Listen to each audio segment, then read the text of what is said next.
श्री स्वामी समर्थ. नमस्कार सर्वांना. श्री स्वामी समर्थ कृपा या माझ्या यूट्यूब चॅनलवर सर्वांचं मनापासून खूप खूप स्वागत. तुमचा आजचा दिवस खूप सुखाचा आणि आनंदाचा जावो हीच मी स्वामींच्या चरणी प्रार्थना करते आणि आज या नवीन व्हिडिओला सुरुवात करते. 29 जुलै 2026 वार आहे बुधवार आणि या दिवशी आलेली आहे गुरुपौर्णिमा. दरवर्षी आषाढी पौर्णिमेला आपण गुरुपौर्णिमा साजरी करत असतो. गुरु आणि शिष्य यांच्यातील पवित्र नात्याचा हा उत्सव असतो. आपण स्वामी महाराजांना, दत्त महाराजांना आपलं गुरु मानलेलं आहे. गुरुपौर्णिमा निमित्ताने आपण स्वामी महाराजांच्या, दत्तगुरूंच्या सेवा कराव्यात अशी प्रत्येक स्वामी भक्ताची इच्छा असते.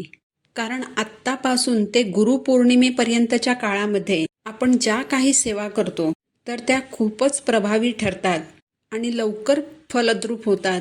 या काळात दत्त तत्व 1000 पटीने कार्यरत असतं. त्यामुळे या काळात केलेल्या सेवेचं आपल्याला 1000 पटीने फळ प्राप्त होतं. यासाठीच तुमच्या अशक्य वाटणाऱ्या इच्छा पूर्ण करण्यासाठी तुम्हाला 9 जुलैपासून तुमच्या गुरूंच्या सेवा करायच्या आहेत. प्रत्येक स्वामी भक्ताची इच्छा असते की गुरुपौर्णिमा निमित्ताने आपण श्री गुरुचरित्र या ग्रंथाचं पारायण करावं. जर आपण या ग्रंथाचं पारायण केलं तर आपल्याला आपल्या आयुष्यामध्ये कोणतीही समस्या उरणार नाही हेही सर्वांना माहीत असतं. परंतु नोकरी करून घर सांभाळताना सेवा करायला वेळ मिळत नाही. कधी घरात लहान मूल असतं तर कधी कधी घरामध्ये एखादी व्यक्ती आजारी असते. तसेच इतरही अनेक अडचणी असतात. त्यामुळेही सेवा करणं शक्य होत नाही. मनात खूप इच्छा असूनही आपल्याला संपूर्ण श्री गुरुचरित्र या ग्रंथाचं पारायण करणं शक्य होत नाही. यासाठीच गुरुपौर्णिमा निमित्ताने आपल्याला श्री दत्तगुरूंची अशी एक सेवा करायची आहे ज्यामुळे आपल्या इच्छा, मनोकामना पूर्ण होतील. आपल्या घरात सुख, शांती, समृद्धी नांदेल. घरामध्ये एकोपा राहील आणि आपल्या गुरूंची सेवा केल्याचं समाधानही मिळेल. यासाठी 9 जुलैपासून ते गुरुपौर्णिमेपर्यंत तुम्हाला गुरुचरित्र या ग्रंथातील एक अध्याय पठण करायचा आहे. श्री गुरुचरित्र या ग्रंथातील 9वा अध्याय तुम्हाला पठण करायचा आहे. जर आपण या एका अध्यायाचं पठण केलं तर आपल्या सर्व शुभकामना गुरूंच्या कृपेने पूर्ण होतात. आता बऱ्याच जणांना असंही वाटेल की खरंच या एका अध्यायाच्या पठणाने आपल्या इच्छा पूर्ण होतील का? कारण बरेच भक्त असे असतात की ते खूप सेवा करतात पण तरीही त्यांच्या इच्छा पूर्ण होत नाहीत. मग त्यांच्या मनात येतं की आपण एवढ्या सेवा करून काय उपयोग? आपल्यावर संकट तर येतच आहेत. तर अशा वेळेस एक लक्षात ठेवायचं की या दुनियेचा नियमच आहे की जसे कर्म कराल तसेच फळ मिळेल. आणि बघा, आपल्या आयुष्यात आपल्यावर जी काही संकट येतात ना, तर ती संकट म्हणजे आपल्याच पूर्वसंचिताचं फळ असतं. आपल्यावर येणारी संकट ही म्हणजे आपल्या कर्माचे भोग असतात. आणि बघा, भोग तर साक्षात परमेश्वरालाही चुकलेले नाहीत. तर आपल्यासारख्या पामरांची संकटातून कशी काय सुटका होईल? पण जर तुम्ही अध्यात्मात असाल, भक्ती मार्गामध्ये असाल तर मग मात्र तुमच्यावर येणाऱ्या संकटांची तीव्रता ही कमी होते. तुमच्यावर येणारं एखादं मोठं संकट हे कधी कधी तुम्हाला फक्त स्पर्श करून निघून जातं. कधी कधी तर जिथे हात जाणार असतो ना, तर तिथे फक्त बोटावर निभावतं. कारण जेव्हा तुम्ही भक्तीच्या मार्गात असता त्यावेळी जर एखादं संकट तुमच्यावर आलं तर त्यावेळेस त्या संकटाचा जेवढा भार तुम्ही पेलू शकता, जेवढं संकट पेलण्याची तुमची ताकद असते, फक्त तेवढंच संकट स्वामी तुमच्यावर येऊ देतात. आणि संकटाचा जो काही उरलेला भार असतो ना, तो सगळा भार स्वामी स्वतःवर घेतात. पण हे संकेत समजून घेण्यासाठी सुद्धा आपल्याला भक्तीच्या मार्गात असावं लागतं. स्वामींवर आपला अतूट विश्वास आणि दृढ भक्ती असावी लागते. आपण स्वामी महाराजांची, दत्त महाराजांची जेवढी सेवा करतो ना, तर त्या बदल्यात स्वामी महाराज, दत्त महाराज आपल्याला काही ना काही देतच असतात. पण सेवा करूनही जर तुमची एखादी इच्छा पूर्ण झाली नाही किंवा तुम्ही स्वामींकडे मागितलेली एखादी गोष्ट जर तुम्हाला नाही मिळाली तर त्यावेळेस हे समजून घ्या की ती वस्तू किंवा ती गोष्ट तुमच्यासाठी चांगली नव्हती किंवा तुमच्या पुढील आयुष्यात ती गोष्ट तुमच्यासाठी चांगली ठरणार नसेल म्हणून स्वामींनी ती तुम्हाला दिलेली नाही. किंवा त्यापेक्षाही खूप काहीतरी चांगलं तुमच्या पुढील आयुष्यात स्वामी महाराज तुम्हाला देणार आहेत. त्यामुळे कधीही स्वामींवरील विश्वास ढळू देऊ नका.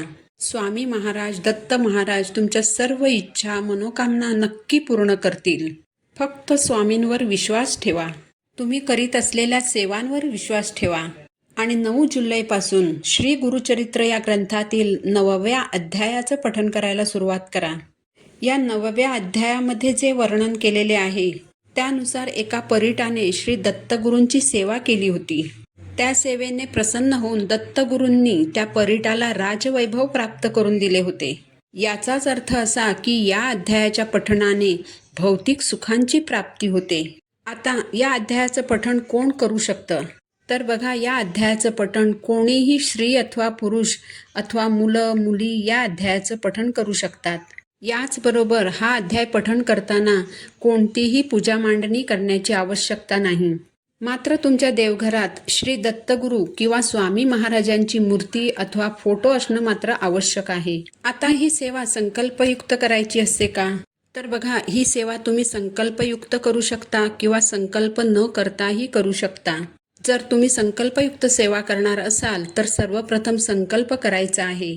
एक नारळ, खडीसाखर आणि एक पिवळं फूल घेऊन स्वामी महाराजांच्या केंद्रात किंवा मठात जायचं आहे.